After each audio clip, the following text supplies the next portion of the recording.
সাল্লাল্লাহু আলাইহি ওয়াসাল্লাম বলেন, যে ব্যক্তি একজন রোজাদারকে এরকম ভাবে ইফতার করাইল, আল্লাহ তাআলা ওই ব্যক্তির আমল নামায় একজন রোজাদারের সমপরিমাণ সওয়াব দান করেন। তাহলে বোঝা গেল, রোজাদার ব্যক্তিকে ইফতার করাইলেও আমরা কি পাইতেছি? ওই রোজাদারের সমপরিমাণ সওয়াব পাইতেছি। এই ফজিলত দেখা গেল এই রমজান মাসকে অপেক্ষা করে আল্লাহ তাআলা দিয়েছেন, রমজান মাসকে উদ্দেশ্য করে দিয়েছেন এত নিয়ামত এবং কি এত ফজিলত। এই কারণে আমরা প্রত্যেকে আমাদের জীবনের এই সময়টা, এই মাসে রমজানের সময়টা, প্রত্যেকটা সেকেন্ড, প্রত্যেকটা মুহূর্ত আমরা আমাদের সময়কে নেক আমলে খাটাবো এবং নেক আমলের মাধ্যমে এই সময়টা আমরা অতিবাহিত করব ইনশাআল্লাহ।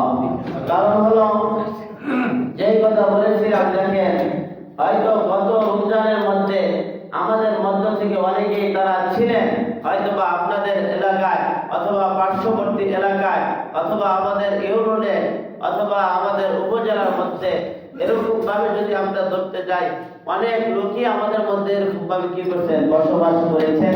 আমাদের সাথে গত রমজানে তারা ছিলেন, হয়তো বা তাদের তকদিরে এই রমজান মাসে রোজা রাখার কি সৌভাগ্য হয়েছিল, রমজান মাসে রোজা রেখেছিলেন, রমজান মাসের তারাবিগুলো করেছিলেন এবং এই মাহে রমজানে নেক আমলগুলো করেছিলেন, কিন্তু এখন তারা আমাদের মাঝে নাই।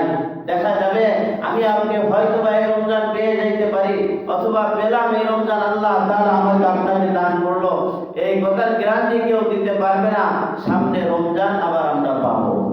এই কথা বলা যাবে? বলা যাবে না। এই কারণে দেখেন আমাদের মধ্যে একটা অলসতা রয়ে গেছে। আমরা প্রত্যেকটা আমলকে, প্রত্যেকটা কাজকে, যদিও আমরা কিছু আলোচনা শোনার পর দেখা যায় নিজেদের মনের মধ্যে একটা আগ্রহ তৈরি হয়, আমল করার একটা আগ্রহ সৃষ্টি হয়, কিন্তু ওই আমলটা আমরা সাথে সাথে করি না, বরঞ্চ আগামীকালের করে ফেলে রাখি। যার ফলে দেখা যায় আজকে না কালকে থেকে শুরু করব। আবার দেখা যায় মাহে রমজানের রোজার ক্ষেত্রেও আমাদের মধ্যে এরকম অলসতা দেখা যায়। এই বছর নাই রমজান মাসের রোজা, কি করলাম, আদায় করলাম, সামনে বছর থেকে আদায় করব, কিন্তু আমি আপনি মৃত্যুকে কত দূরে মনে করতেছি, আর সাহাবায়ে কেরাম মৃত্যুকে কত নিকটে মনে করতেন। কিন্তু আমি আপনি সামনে রমজান পাবো কি পাবো না এর কোনো গ্যারান্টি নাই। এই কারণে আমরা সকলে এখন থেকে এই সাহস মনের মধ্যে তৈরি করি, এই হিম্মত মনের মধ্যে তৈরি করি যে মাহে রমজানের প্রতিটি রোজা ইনশাআল্লাহ আমি রাখবো, একটা রোজাও আমি ছাড়বো না। এরকম নিয়ত আমরা এখন থেকে করি। মাহে রমজানের প্রতিটি তারাবি, প্রত্যেক দিনের তারাবি আমি পরিপূর্ণ তারাবি 20 রাকাতই আদায় করবো, এখানে কোনো কমতি করবো না। এরকম আমরা একটা কি নিয়ত করি। অনেক সময় দেখা যায় আমাদের মধ্যে এরকম কি 20 রাকাত তারাবির নামাজ হয় কি সুন্নাতে মুআক্কাদা। কি কারণে? এটা হযরত ওমর রাদিয়াল্লাহু আনহু কি করেছেন, তিনি 20 রাকাত তারাবির নামাজ আদায় করেছেন। এটা হলো হযরত ওমর রাদিয়াল্লাহু আনহুর সুন্নাত। রাসূলুল্লাহ সাল্লাল্লাহু আলাইহি সাল্লামের জামানায় রাসূল সাল্লাল্লাহু আলাইহি সাল্লাম আদায় করতেন, দেখা যায় তো 20 রাকাতের থেকে বেশিও আদায় করতেন, কমও করতেন। তো হযরত ওমর রাদিয়াল্লাহু আনহু যেহেতু তিনি কি করতেন, তার জামানায় 20 রাকাত করে তারাবি সাহাবায়ে কেরামদেরকে নিয়ে আদায় করেছেন। তো সেই হিসাবে সাহাবীদের সুন্নাত হিসাবে আমরাও কি করি, 20 রাকাত তারাবি নামাজ আদায় করি। অনেক সময় দেখা যায় আমরা মনে করি হুজুর আজকে তো একটু শরীর খারাপ, 4 রাকাত পড়লে হয় না। সুন্নত তো 20 রাকাত সুন্নতে মুআক্কাদা, 20 টাকা দিনাত আমরা আদায় করি, তাও তো আমাদের নামাজ আদায় করা দেখা যায় বিদ্যুৎ গতিতে আদায় করা হয়। তার সাথে স্পিডে, তাও যদি দেখা যায় মাঝে মাঝে দেরি হয়, আবার হুজুরকে ওয়ার্নিং দেওয়া হয়, হুজুর আর একটু মনে হয় তাড়াতাড়ি করলে ভালো হয়। আসলে তারাবি শব্দের অর্থ কি? তারাবির শব্দের অর্থ হলো বিশ্রাম। অর্থাৎ কি করবেন, ধীরে ধীরে সুন্দর ভাবে লম্বা আকারে কি করবেন, নামাজ আদায় করবেন।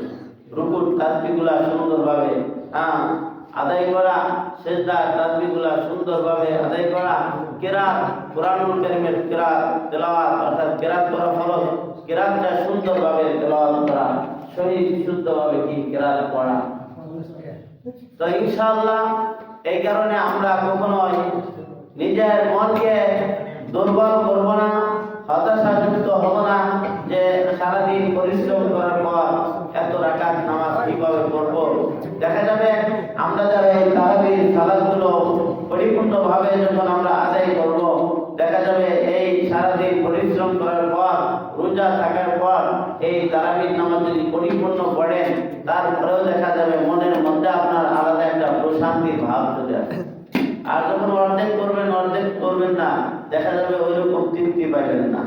পরের দিন এসে দেখবেন আরো কম করতে মন চাইবে, তারপরে দিন দেখবেন তারাবি পড়বেনই না, শুধু এশার নামাজ পড়ে চলে যাবে। এরকম অবস্থা হবে। কারণ কি, ধীরে ধীরে যে আমরা কমাইতেছি। কিন্তু সাহাবায়ে কেরামের অবস্থা কেমন ছিল, ধীরে ধীরে তারা আমল বাড়াইতেন। যতক্ষণ পর্যন্ত একটা আমল পরিপূর্ণভাবে করতে না পারতেন রাসূলের জবান থেকে শোনার পর, ততক্ষণ পর্যন্ত অন্য কোনো আমলের কথা শুনতেনই না। এই কারণে আমরা প্রত্যেকে ইনশাআল্লাহ মাহে রমজানের রোজাগুলো রাখবো, সাথে সাথে তারাবির নামাজগুলো আদায় করব, সাথে সাথে আরো যত বেশি নফল ইবাদত করা সম্ভব করব, দান বেশি বেশি করব ইনশাআল্লাহ। তো এখানে আমাদের আরো কিছু মাসলা মাসাইলের বিষয় হয়ে গেছে, নামাজের সময় হয়ে গেছে। তো ইনশাআল্লাহ আমরা প্রথম রোজার দিন তারাবির আগ মুহূর্ত ইনশাআল্লাহ এই মাসলা মাসাইলগুলো নিয়ে আলোচনা করব। বিশেষ করে দেখেন, আমরা কেউ রোজা ছেড়ে দিব না। যদি কোনো ব্যক্তি যদি একটি রোজা যদি কাজা করে, যদি ইচ্ছাকৃতভাবে একটি রোজা ছেড়ে দেয়, তাহলে ওই ব্যক্তিকে এই একটা রোজার জন্য কাফারা দিতে হবে। কাফারা কতটুকু, যে একজন ব্যক্তি একটা রোজা ইচ্ছা করে ছেড়ে দিলে ওই ব্যক্তির জন্য একজন দরিদ্র ব্যক্তিকে আপনার 60 দিন 2 অক্ত কি করতে হবে, খাবার খাওয়াইতে হবে। এটা হলো কি একটা রোজার কাফারা। আর যদি আপনি রোজা রাখতে চান, একাধারে 60টা রোজা রাখতে হবে। এর মধ্যে যদি একটা রোজা যদি আবার ভুলবশত ছুটে যায়, আবার প্রথম থেকে শুরু করতে হবে। এখন চিন্তা করেন কত কঠিন হয়ে যাবে। না পারবেন একজন লোককে 2 অক্ত পরিপূর্ণ পেটে 60 দিনের খাবার দিতে, না পারবেন একাধারে 60টা রোজা রাখতে। যদি এই 1 মাসের রোজাই যদি না রাখতে পারেন, তখন একটা না মাঝখানে গ্যাপ না রেখে 2 মাসে কিভাবে রাখবেন? এই কারণে আমরা সকলে সচেতন হব ইনশাআল্লাহ। এটা একটি রোজা ইসলামের একটি স্তম্ভ, 5টি স্তম্ভের মধ্যে একটি স্তম্ভ। আমরা অবশ্যই এই ফরজকে গুরুত্ব সহকারে আদায় করব। আল্লাহ রাব্বুল আলামিন প্রত্যেককে মাহে রমজানের রোজা এবং তারাবি এবং অন্যান্য আমলগুলো পরিপূর্ণভাবে মনোযোগ সহকারে ইখলাসের সাথে করবার তৌফিক দান করেন। সকলে বলি আমিন।